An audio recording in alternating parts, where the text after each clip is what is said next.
जब हम जागते जागते जागते जागते थक जाते हैं तो जबरदस्ती नींद आती है।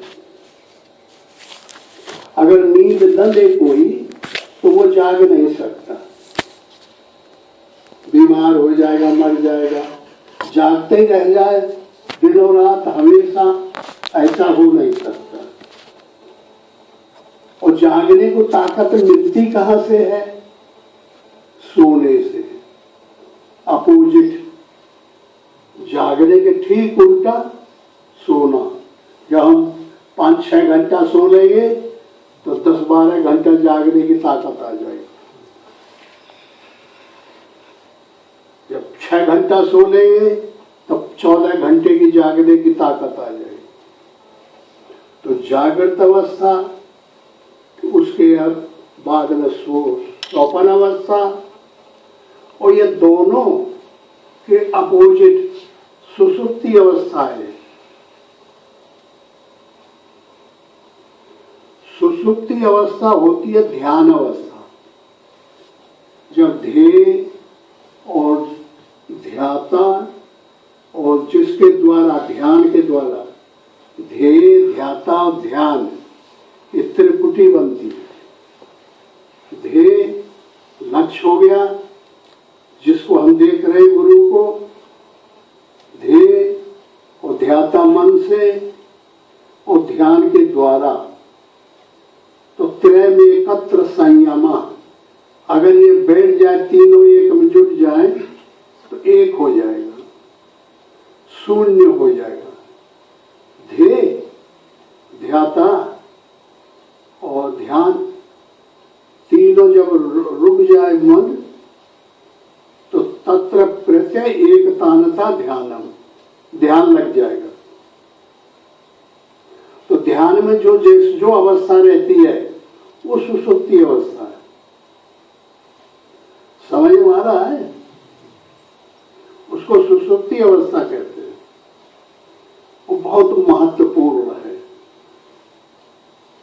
वो जब हमको मिल जाती है साधक को, तो उसको, उसमें जागृत का भान नहीं रह जाता, स्वप्न का भान नहीं रह जाता। ये दोनों गायब हो जाती है, तब वो मिलती है।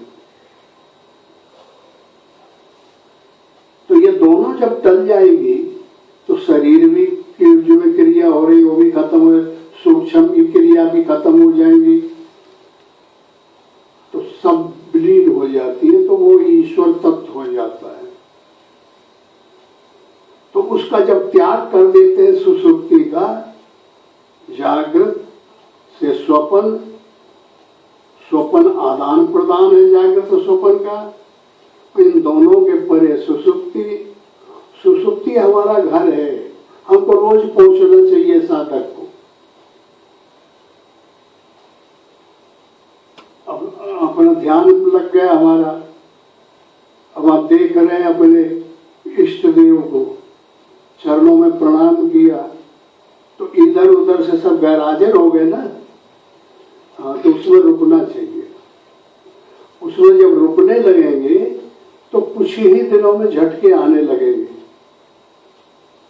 जो गुणातीत तत्व है वो पॉजिटिव है, और इधर संसार की तरफ से जो हमारी चेतना है ये निगेटिव है।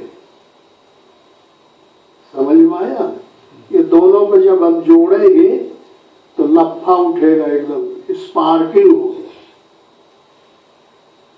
तो ध्यान जब सही लगने लगेगा तो झटके आएंगे, तो समझ में आवेगा हमारा ध्यान लगता है। ये बताने से तो एक ही रोज में सब हम बता रहे हैं, लेकिन ये जीवन बीत जाता है ये करते करते।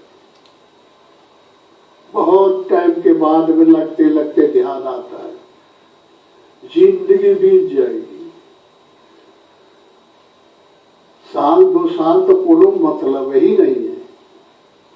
12 साल रहे संत की टोली, तब एक मिले हंस की बोली। 12 साल का एक युग माना जाता, तो तब तक तो कोई ठिकाने नहीं थी। तो जब सुषुप्ति में हमारी आस्था हो गई और उसमें जमावट आ गई, वहां तक हम रोज घूमे आते, चले जाते ध्यान के द्वारा और रहने लगे। और जब उसमें 50% से ज्यादा रुकने लगे तो फिर अंतर जगत से चेतन का प्रतिबिंब मिल जाएगा। अनुगत अनुभव व्यतिरेक रूप युक्ति के द्वारा चेतन का प्रतिबिंब मिल जाएगा। जहाँ चेतन का प्रतिबिंब मिला तो हमारा मन ज्यादा रुकने लगेगा, उधर से थोड़ा खेच हो गई, रोक दिया गया, हमको मदद मिल गई, ये मतलब है। समझ में आया? तो फिर उसको तुरिया कहते हैं। वो अवस्था तुरिया हो गई। हम जागृत में नहीं है, हम स्वप्न में नहीं है, हम सुषुप्ति में। और सुषुप्ति का भी जब त्याग हो गया तुरिया में पहुंच गए।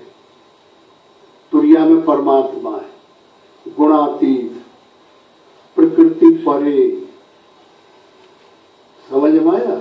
एक रास्ता ये है। एक रास्ता और है कि जब ये माया इतनी व्यापक है तो कौनों तरह से परमात्मा की तरफ जीव को नहीं जाने देती शरीरधारी को, तो महात्माओं ने इसको विश्लेषण किया कि एक तरीका और है। और वो एक तरीका कि इसको दो भागों में बांट दिया जाए, एक अविद्या, दूसरी विद्या।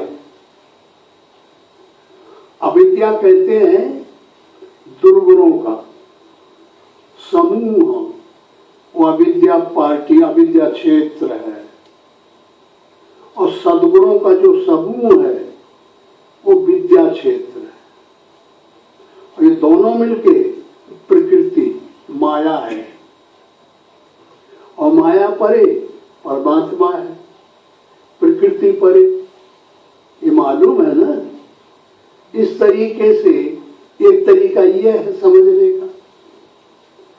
तो साधकों को कोनों कोनों ढंग से अपने मन को ले जाना है ठिकाने पे कि हमको वहां पहुंचना है। गुरु बाबा के पास गए, महाराज हमको भगवान को दिखा दो, भगवान को समझा दो, भगवान को हमारी ऐक में आ जाए, भगवान है क्या? तो बताते कि देख वो दीपक जल रहा है पहाड़ पे, वो भगवान है, वो लक्ष्य है, वहां तुमको पहुंचना है। पहुंचने की विधि कैसी है कि उसी को देख लो, उसी का चिंतन करो, उसी का मनन करो, उसी को निश्चय करो, उसी के संकल्प करो, उसी को खाओ, उसी को पियो, उसी को रहो, उसी में सो, उसी में जागो, उसी में रो, उसी में गाओ, उसी में हंसो। जब उसी के संस्कार पड़ने लगेंगे और इधर संस्कार कम हो जाएंगे तो अनुगत चेतन का प्रतिबिंब परमात्मा का तुम्हारे कमल में पड़ जाएगा। सीधा सा जल्दी से जल्दी निपटा दिए।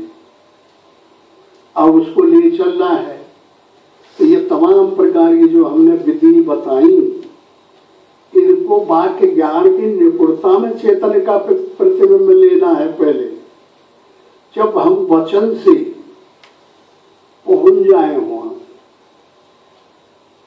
कर्म से नहीं,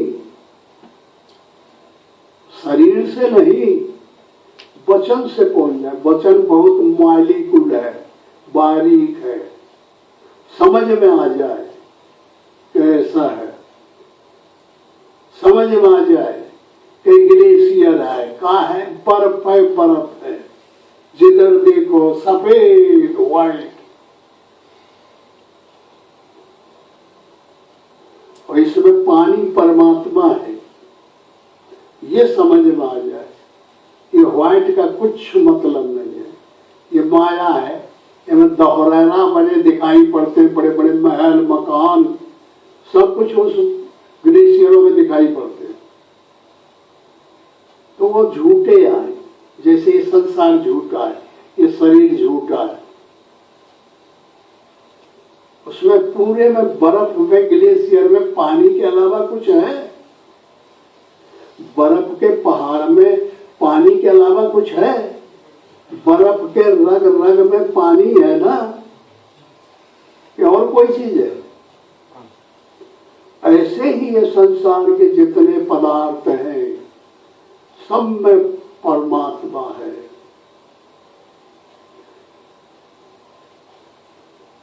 इसका और उदाहरण, जैसे यहाँ स्पेस है, ये पोल है, और इस जगह पे एक ठोस चौतरा बना दिया जाए तो ये पोल कहीं भाग जाएगी, निकल जाएगी। और ये पोल तो हटना जानती नहीं, ये कोरोना से पकड़ में नहीं आती, तो उसके अंदर हो जाएगी।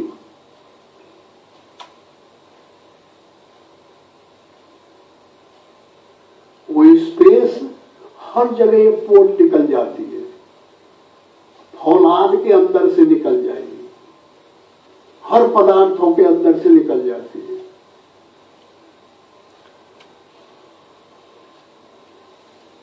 तो इसलिए वो परमात्मा ऐसा ही कुछ है, ये बुद्धि में आना चाहिए अब इस अवस्था में, जो किसी के पकड़ में नहीं आता। ये आकाश में गोली मारो तो लगेगी, लाठी लगाओ तो दर्द होगा, जब कुछ हो तब न लगे।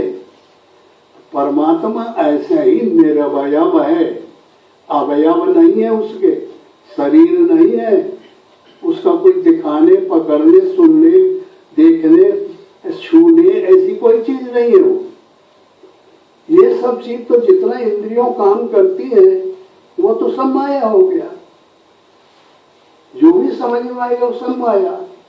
मन जहां तक दौड़े वो सब माया, बुद्धि दौड़ेगी वहां माया। तो जब कोई नहीं जा सकता, एटम एनर्जी नहीं जा सकती, वहां कोई ताकत नहीं जा सकती, कोई काम नहीं, उसी बारीक तत्व का नाम भगवान है। वेद, शास्त्र, पुराण तमाम जो है तो यही कहते हैं। अब कैसे कहे?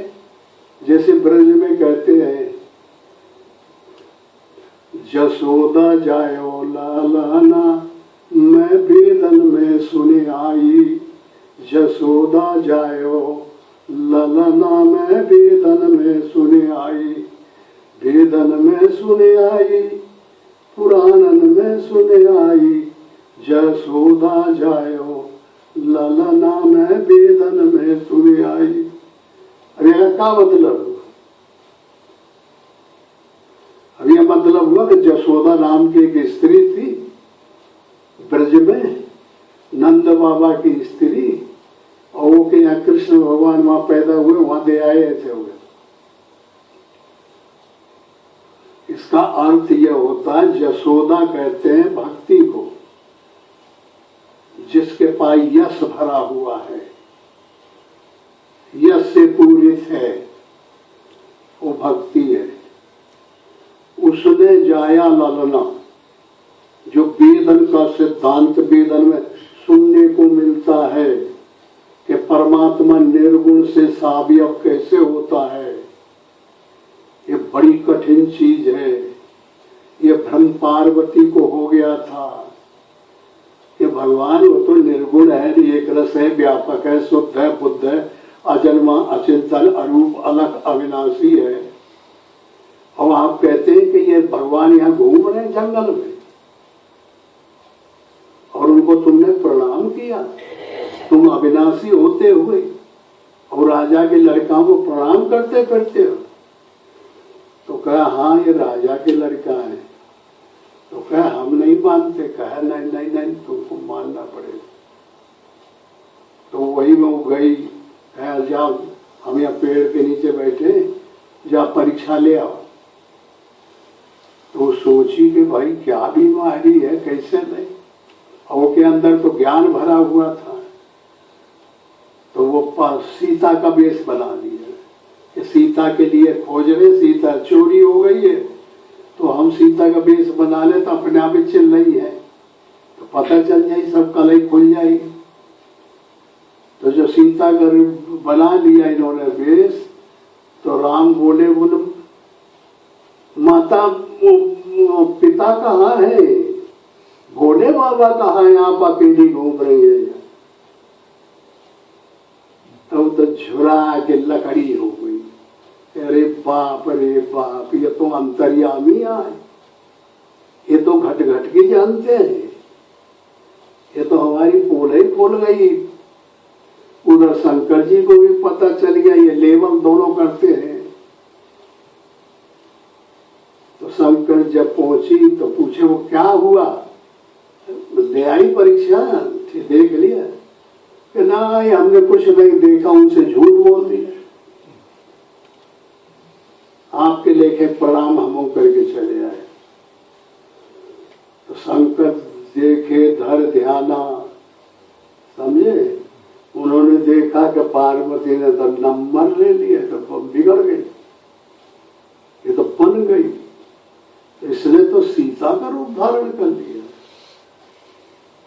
तो यही तब सती भेंट अब नाही, शिव संकल्प की न बनवाई, माता का रूप धारण कर लिया, ये मेरी पत्नी कैसे हो सकती है। इस शरीर से मैं इनसे विषय करता हूँ, पत्नी बना कर रखता हूँ, तो मैं तो घोर अत्याचारी हो गया, माता के ऊपर चढ़ने लगा। ये दिमाग में शंकर जी के आ गया, तो इनमें इतना कटाव हो गया, बीच से कट हो गया। तो ये तो आध्यात्मिक दृष्टि का बहुत गंभीर विषय है, लेकिन इतना ले लेना चाहिए कि भाई ये निरंतर अभ्यास करते करते उधर ध्यान की पद्धति चलती रहे, उधर वाक्य ज्ञान की निपुणता में चेतन का प्रकरण लेने के लिए चलता रहे, इधर सत्संग भी हम करते रहे, शास्त्र मदद मिले और जो है गुरुओं की मदद मिले, और जो गुरु लोग हैं वो जो बैठाते चले जाए उसको बैठाते जाए।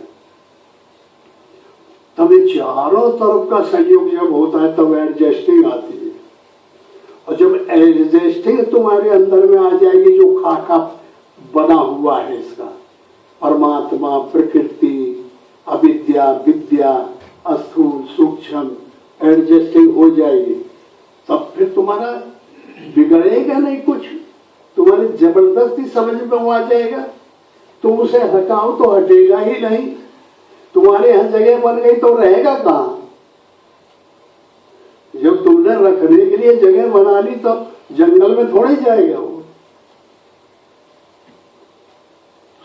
तो इस बात को हम ये ढंग से बता रहे हैं कि ये कोई ऐसी चीज नहीं है, रावण है, कुंभकर्ण है, काम है, क्रोध है, हनुमान है, अन्नद है, वाली है, सुग्रीव है, ये किसी ने देखे कहीं घूमते हुए स्थूलधारी देखे हैं किसी ने? तो ये किस जगत के समाज है, उस जगत में ले जाना पड़े, हमारे स्थूल जगत, सूक्ष्म जगत, कारण जगत, ये जो अदृश्य घटनाओं के चक्रों की जो वार्तालाप आती है, भजनों में आती है, सूत्रों में आती है, रामायण में आती है, उनको अपने पर लाला के यहाँ घटाना पड़ेगा, यहाँ नट बोल्ट कसने पड़ेंगे कि ये यहाँ की चीज है। रामायण में सुग्रीव का बड़ा भारी स्थान आया, भगवान के सबसे बड़े सहयोगी मित्र थे सुग्रीव, उसको कहते हैं सूरत, समझ में आया? सूरत ही तो भगवान से प्रेम करेगी कि और कोई तत्व जाएगा पहले, और सूरत को नष्ट करने में कौन लगा रहता है? कर्म। जो हमारे बुरे कर्म बन गए हैं, रुकने नहीं देते सूरत को एक जगह, यहाँ लगाए तो यहाँ से हटा के मैं माया में भरभटाते रहते हैं। तो बाली को है कर्म, और सूरत सुग्रीव ये झगड़ा है इनका। कहाँ का अब समझ में आया ना, ये हमारे यहाँ का तुम्हारे अंतःकरण, ये अनादि का झगड़ा है। वहां अंदर बंदर नहीं है कोई कुछ, ये ऋषियों की कलाबाजी है, घटा के दिखा दिया। अब समझो तुम कहाँ की बात है। अगर वो बंदरे बने रहेंगे तो तुमको हमको कहाँ मिलेगा, और अगर उनको सूरत बना लेंगे और कर्म बना लेंगे, सब चीज मिल गई ना। तो ये शास्त्रों को इस तरीके से अंदर लाना है कि कोई बात कही जाएगी नहीं। हमारे तुम्हारे पास 10 ही तो इंद्रियां हैं। अगर हाथों को स्पर्श करने में लगा दिया, पैरों को विषय करने जाने में लगा दिया, इंद्रियों को विषय में लगा दिया, नेत्रों को विषय करने के लिए दौड़ने लगा दिया, कानों को विषय की बात सुनने में लग गए, सूंघने में विषय सूंघने लगे, जीव से भी प्रयास अब वाक्य से करने लगे। तो 10 इंद्रिय जब विषयासक्त हो जाती हैं तो इसका नाम है दशानंद। 10 इंद्रियां आनंद लेने लगी विषय का, तो इसका नाम क्या हुआ? दशानंद। दशानंद किसको कहते थे? रावण को। ऐसे लाना पड़ेगा, तब बात अपनी बन जाएगी।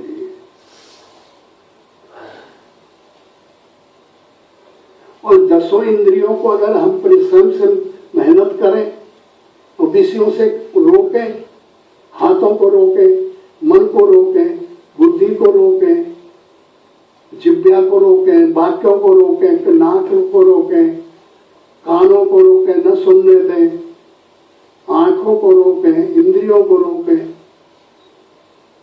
तो जब 10 इंद्रिय रुक जाएंगे तो दशरथ। दशानंद का अपोजिट क्या हुआ? दशरथ। दशरथ से जो पार्टी पैदा हुई वो सजातीय पार्टी, विद्या पार्टी। और जो दशानंद से पैदा हुई वो अविद्या पार्टी, दुर्गुणों की पार्टी। ये हमारे अंदर दोनों पार्टी हैं और दोनों भर ताकत से जोर लगाए हैं। और जो है नाना प्रकार के बुरे भले कर्म करने पर तो जाल बन जाता है, सुलझाया नहीं सुलझता फिर वो। तो इनको अलग अलग कर करा के नहीं, और ऐसी शैली से इस मन को इनसे हटा के सूरत को। और फिर हनुमान का सबसे बड़ा कर्तव्य है। सुग्रीव ने क्या कहा कि जाओ तो निचले जंगल में 2 बहुत बड़े बलवान दिखाई पड़े हैं, बहुत बड़े योद्धा। हनुमान तुम जाओ तो ब्राह्मण का वेश बना के जाना, पता लगाना बाली के भेजे हुए मुझे मारने वाले तो नहीं है, कैसे है, कौन है, पता लगाओ। जब हनुमान विप्र का वेश धर के जाते हैं तो वो छीन जाते हैं, राम भी छीन गए। ये तो हमारा वो प्राची सेवक है, हनुमान है।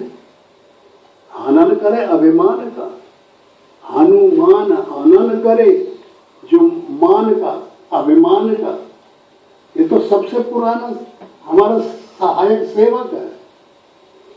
क्या हनुमान हमसे भी चालाकी कर जाता है? अरे भगवान आप अंतर्यामी है।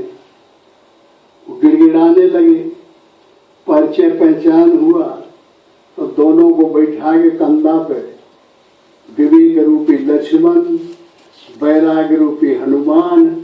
विवेक लक्ष्मण, राम सर्वत्र घूमने वाला जो विज्ञान है राम। और ले गए सुग्रीव के पास। कौन ले जाएगा सूरत को रोकने के लिए? राम और लक्ष्मण को गिर पाएगा। जब हम राग का त्याग करेंगे तब ये घटना हमारे यहाँ आएगी। बस फिर देरी क्या, या वैराग्य इतना परिपूर्ण है तो फिर ज्ञान और वैराग्य को ले आके रख देगा। और सूरत को कह के सुग्रीव अब तुम भाग्य को ठोको, आंख बंद करके जल्दी से जल्दी इनसे मित्रता धारण करो, इनसे प्रेम करो। पावक साकी दे कर जोड़ी प्रीत जड़ाए, हो गया संबंध।